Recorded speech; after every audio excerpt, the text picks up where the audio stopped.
അതൊക്കെ കിട്ടണ വല്ലാതെ സുന്നികൾക്ക് കോഴിയും മാടും ഒക്കെ എപ്പോഴും കിട്ടുന്നത് കൊണ്ടാ. എന്നാ അതിന്റെ പേരിൽ മുജാഹിദാകണ്ട. ഇത് KNM പ്രസിദ്ധീകരിച്ച പുസ്തകമാണ്. ഞാൻ അതുകൂടി കേൾപ്പിച്ച. ഇതാരാ?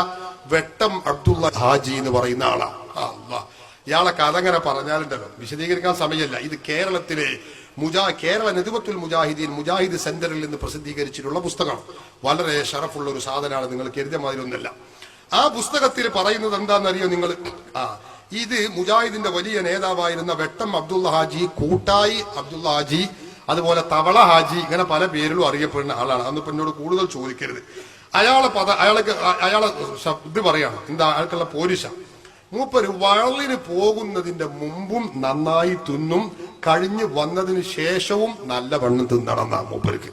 മൂപ്പര സ്ഥിതിയാണ്. മുജാഹിദിന്റെ ഒരു പ്രബോധകന്റെ ഗുണാണ് ഇപ്പൊ പറഞ്ഞത്. ഏറ്റവും വലിയ നേതാവ് വയലിന് പോണതിന് മുമ്പും മൂപ്പർക്ക് നല്ലോണം തിന്നണം, കഴിഞ്ഞു വന്നതിന്റെ ശേഷവും തിന്നണം. നമ്മളൊക്കെ സ്ഥിതി എന്താ? ഇപ്പൊ ഞങ്ങളും പെരുക്കല്ലേ പറയുള്ളൂ. ഇപ്പൊ നിങ്ങളോട് പറഞ്ഞിട്ട് സങ്കടം പറഞ്ഞിട്ട് കാര്യമില്ലല്ലോ. നേരെ വരിക, സ്റ്റേജുമൊക്കെ സ്വാഗതം പറഞ്ഞു, ചായ ഉണ്ടാക്കി വെച്ചിട്ട് നേരെ വേഗം കയറുക, സ്വാഗതം പറയാ, നന്ദി പറയാ, പ്രസംഗം തുടങ്ങാം. കഴിഞ്ഞിട്ട് പോകുമ്പോ ഭക്ഷണം ഉണ്ടായി കിട്ടും. ഫലില്ലാഹിൽഹംദ് അല്ലേ? ഇയാൾക്ക് അങ്ങനല്ല. വാതിന് പോകുന്നതിന് മുമ്പ് തിന്നണം, കഴിഞ്ഞു വന്നതിന് ശേഷവും നല്ല വണ്ണം തിന്നണം. ഇതുപോലെ മൂപ്പര മൗലിദ, മൂപ്പര മദ്ഹ. കഴിഞ്ഞിട്ടില്ല, തുടങ്ങണുള്ളൂ. ഞാൻ തുടങ്ങണുള്ളൂ. ഇനി നിങ്ങൾ കേട്ടോളി. അങ്ങനെ മൂപ്പര പരിപാടി എന്താ? മൂപ്പര് പ്രസംഗിക്കുക. പിന്നെ ഇത് വാഴലിന് മുമ്പുള്ള തീറ്റ, പിന്നെ ശേഷമുള്ള തീറ്റ, പിന്നെ വാഴല് തുടങ്ങുമ്പോഴുള്ള പരിപാടി എന്താ? വാഴല് അല്ല, ഹാജി പ്രസംഗം തുടങ്ങി. മുമ്പിൽ തന്നെ ചെറിയൊരു ഡെപ്പിയുണ്ട്. അതിൽ ലേഹ്യമാണ്. ഏത് മൗലവി? ലേഹ്യമാണ്. ലേഹ്യം കടാര കൊണ്ടാണ് തോണ്ടി തിന്നുന്നത്. അപ്പൊ കടാര കൊള്ളണ ഏതാണ്? ഡെപ്പിയാണ്. ചില്ലറ ഡെപ്പിയൊന്നല്ല. അതിൽ കടാര കൊണ്ട് ഇങ്ങനെ ലേഹ്യം തിന്നാ പിന്നെ ആ വഴിക്ക് വല്ലൊരു സംശയം ചോദിക്കാൻ വരുമോ? നിങ്ങൾ ചിന്തിച്ചോക്കെ. മുജാഹിദിന്റെ ഒരു ദഴവത്തിന്റെ ശൈലിയാണിത്. കടാര കൊണ്ടാണ് തോണ്ടി തിന്നുന്നത്. പ്രസംഗത്തിനിടയിൽ ഇടയ്ക്കിടെ ഹാജി ലേഹ്യം തിന്നുന്നത് കൗതുകത്തോടെ നോക്കി തിന്നു. ഈ എഴുതിയ ആള് പറയാം. മുപ്പരിക്ക് കൗതുകം തന്നെയല്ലേ? പഴന്ന് പറഞ്ഞ ഇടയ്ക്ക് ഞാൻ തൊക്കെ വെച്ചിട്ട് അത് തിന്നിട്ട് ഇങ്ങനെ അല്ലേ കടാരോട്ട് കയറി തിന്നങ്ങളൊക്കെ പാടെ നോക്കി തിന്നൂലേ? അങ്ങനെ അത് കഴിഞ്ഞിട്ടില്ല, തുടങ്ങിയിട്ടില്ല. അങ്ങനെ മൂപ്പര് തുടങ്ങുമ്പോ അതിന്റെ ഇടയ്ക്ക് ലേഹം, അതൊരു കാര്യമാക്കേണ്ട വലിയൊരു കുപ്പിയിലുള്ള ഒരു ലേഹയാണ്. അത് കഴിഞ്ഞാൽ പിന്നെ മൂപ്പർക്ക് വേറൊരു തീറ്റ ഉണ്ട്. എന്താ തീറ്റ?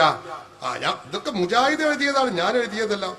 മുജാഹിദ് ഇതാ മൗലവി പ്രസംഗിക്കൽ സ്റ്റേജിൽ അങ്ങോട്ടും ഇങ്ങോട്ടും മുഴുനീളത്തിൽ നടന്നുകൊണ്ടാണ് അദ്ദേഹം പ്രസംഗിച്ചിരുന്നത്. അതായത് നിന്റെ മാതിരി ഇങ്ങനെ നിന്നിട്ടൊന്നല്ല. മൂപ്പര് ഇവിടുന്നാണ് പ്രസംഗം തുടങ്ങി, അവിടെ പോകും, അവിടുന്ന് പോയി, എങ്ങനെ പോകും, ഇങ്ങനെ നടന്നിട്ടാ. എന്നിട്ടോ അദ്ദേഹം പ്രസംഗിച്ചത് പഞ്ചസാരയും നെയ്യും കൂട്ടി ഇടയ്ക്കിടെ സേവിക്കും. അത് വേറെയും സേവിക്കും. നിങ്ങൾ ചിന്തിക്കണം, ഡെപ്പിയിലുള്ളത് കടാര കൊണ്ട് വന്നു, പിന്നെ പഞ്ചസാരയും നെയ്യും തേനും ഒക്കെ പാടെ പൊരിച്ച് അത് വേറെയുണ്ട്. പിന്നെ എപ്പോഴാ ഇയാൾ പ്രസംഗിക്കരുത് എനിക്കറിയില്ല. കഴിഞ്ഞിട്ടില്ല, തീറ്റ തുടങ്ങുന്നുള്ളൂ. അങ്ങനെ ഇയാളുടെ പരിപാടി എന്താ? അല്ല, ഇതിന്റെ പേരിൽ മതം മാറിയതാണെങ്കിലേ നമ്മൾ ചിന്തിക്കാൻ വേണ്ടി പറയാം. മാംസം ഹാജിക്ക് ഇഷ്ടപ്പെട്ട ആഹാരമായിരുന്നു. ഒരു ദിവസം അവിടുത്തെ അധികാരിയോട് ഹാജി കാട്ടിയിറച്ചി കിട്ടുമോ എന്ന് അന്വേഷിച്ചു. കാട്ടിയിറച്ചി കിട്ടുമോ ചോദിച്ചു. അതിന് വന്നപ്പോഴേ നമ്മക്കൊക്കെ ഏറിയ എന്താ കിട്ടിയ അവിടെയുള്ള അറക്കാനായി കൗത്ത് കാണിച്ചിട്ട് ഒരു കോഴിഞ്ഞേ, ആ കോഴിന്റെ അങ്ങനെ ഏറിയപ്പോ അതുണ്ടാകുക. അങ്ങനെ പക്ഷെ ഇയാൾക്ക് അതൊന്നും പോരാ, ഇയാൾക്ക് കാട്ടിയിറച്ചി തന്നെ കിട്ടണം. ഉടനെ തന്നെ അധികാരി വെടിവെച്ച് കാട്ടിയിറച്ചി കൊണ്ടുവരാൻ കാട്ടിലേക്ക് ആളയച്ചു. കാരണം മുജാഹിദ് പണ്ഡിതനല്ലേ, ഖുർആൻ ക്ലാസ് എടുക്കാൻ വന്ന ആളല്ലേ, ആള് മാംസം ചോദിച്ചാൽ കൊടുക്കാതിരിക്കാൻ പറ്റൂലല്ലോ. അവന് കൊടുത്തു. കുറെ കഴിഞ്ഞ് കാട്ടിയിറച്ചി ലഭിക്കുകയും ഹാജി ഇഷ്ടം പോലെ സന്തോഷത്തോടെ തിന്നുകയും ചെയ്തു. ഇങ്ങനെയാണ് ഹാജിന്റെ പരിപാടി. വാളിന്റെ വരുന്ന മുമ്പ് നല്ല തീറ്റ. ഇത് മുമ്പ് തിന്നണം, പിന്നെ കാട്ടിയിറച്ചി വേറെയും തിന്നണം. നിങ്ങൾ ചിന്തിക്കണം.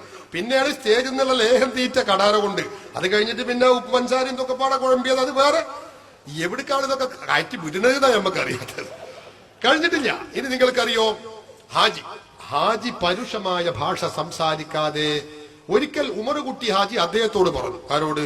ഈ വെട്ടം അബ്ദുള്ള ഹാജിയോട് പറഞ്ഞു, ഹാജി നിങ്ങളെ ഈ സംസാര ശൈലി ശരിയല്ല, ഭയങ്കര ഈർഷ്യതയിലും പരുഷ സ്വഭാവത്തിലും സംസാരിക്കണം. ഹാജി പരുഷമായ ഭാഷ സംസാരിക്കാതെ പ്രസംഗിച്ചിരുന്നെങ്കിൽ കുറെ കൂടി നന്നാകുമായിരുന്നു. നല്ല ഭാഷ പറഞ്ഞാൽ നന്നായിരുന്നു. പ്രസംഗത്തിന്റെ മഹത്വം വർദ്ധിക്കുന്നു. അത് ആജിയർ കേട്ടപ്പോ ആജിയറെ ചോദ്യം. ഹാജി എന്ന് പറഞ്ഞാൽ മുജാഹിദ് നേതാവ് വെട്ടം അബ്ദുള്ള ഹാജി.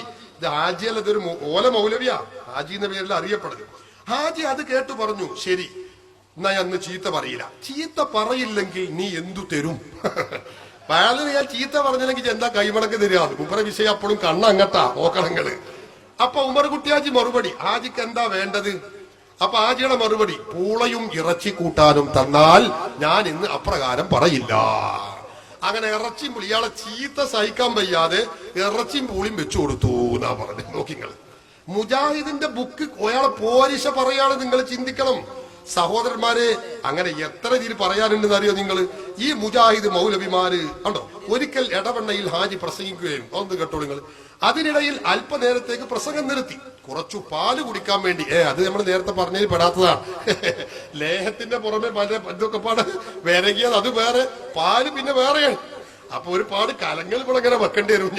നമ്മളൊക്കെ പ്രസംഗിക്കുമ്പോ കിതാബാ കൊടുത്തു നോക്കാൻ, മൂപ്പര് കൊടുത്തു നോക്കുമ്പോ കലകളും ഡപ്പകളും തന്നെ നിരത്തി വെക്കേണ്ടി വരും.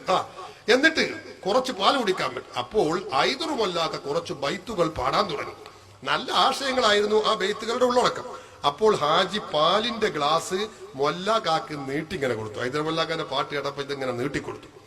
ഗ്ലാസ് വാങ്ങാനായി മൊല്ലാക്ക് അങ്ങോട്ട് അരിഞ്ഞു വന്നു. അതൊരു പാലിട്ടല്ലോ, അന്നത്തെ കാലല്ലേ, വലിയ കാര്യത്തിന് മൂപ്പർ ആ പാല് കുടിക്കാൻ വേണ്ടി ഇങ്ങോട്ട് വാങ്ങിയപ്പോ ഹാജി കൊടുത്തതുമില്ല. ഹാജി അപ്പൊ കൊടുത്തില്ല, ഇങ്ങോട്ട് വലിച്ചു. എന്നിട്ട് എന്ത് ചെയ്തു? ഒറ്റ വലിക്ക് പാല് മുഴുവനും കുടിച്ചു തീർക്കുകയും ചെയ്തു. ഒറ്റ വലിക്ക് അയാളെങ്ങനെ പൂതിപ്പെടുത്തിയിട്ടാണോ വിളിച്ചോടത്തിന് ചോറില്ലാന്ന് പറഞ്ഞ മാതിരിയുള്ള പരിപാടി. ഇയാള് മുജാഹിദിന്റെ മൗലവി ചെയ്ത തീറ്റന്റെ ബഹുജോറായ രംഗാണ് ഈ പറയുന്നത്. ഇത് കേന്ദ്രം പ്രസിദ്ധീകരിച്ച പുസ്തകമാണെന്ന് നിങ്ങൾ ഓർക്കണം. അതെ, അത് വേറെ ഉണ്ട്. ഉമർ മൗലവി ഇയാളിരുന്ന തൗഹീദ് പഠിച്ചത്. അബൂബക്കർ മൗലവി പറഞ്ഞോ ഇയാൾ കത്തി കൊണ്ടാ പ്രസംഗിക്കാൻ വരല്. അത് ഇയാളെ വേറെയും മദഹയിൽ പറഞ്ഞിട്ടുണ്ട്. കത്തി ഇയാളെ സ്റ്റേജിലുണ്ടാവുന്ന അങ്ങനെ ആരും ആ വൈക്ക് അടുക്കരുത്. അതിനാണ് സഹോദരന്മാർ ഇവിടെ മദഹാണിത്.